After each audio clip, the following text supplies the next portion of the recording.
એ સોનલબેન ઘડીક બેહવા હાલો ને, તમારા ભાઈ છે નહીં ને, તે મને ક્યાંય ગમતું નથી, અને આમ જો હતા નહીં ને એમ તો એ બહાર ગામ ગયા છે, કામથી ગયા છે, એમ એકલા મને લઈ લીધા વગર ક્યાંય ફરવા જાય નહીં, પણ એ નથી એટલે મને ક્યાંય ગમતું નહોતું ને, તો હું એકલી બેઠી બેઠી ગીત ગાતી હતી. કયું ગાતી હતી તમને કહું? બહુ સારી ગઝલ છે. કઈ હતી? સાવરિયો રે મારો સાવરિયો,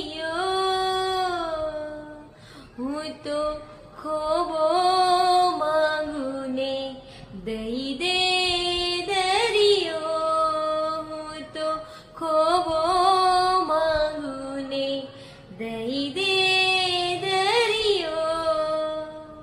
અને હા એક જો મને બીજું ગીત યાદ આવતું હતું. એ ગીત તો હા હિન્દી પિક્ચર નું છે. એક પ્યાર કા નગમા હે મો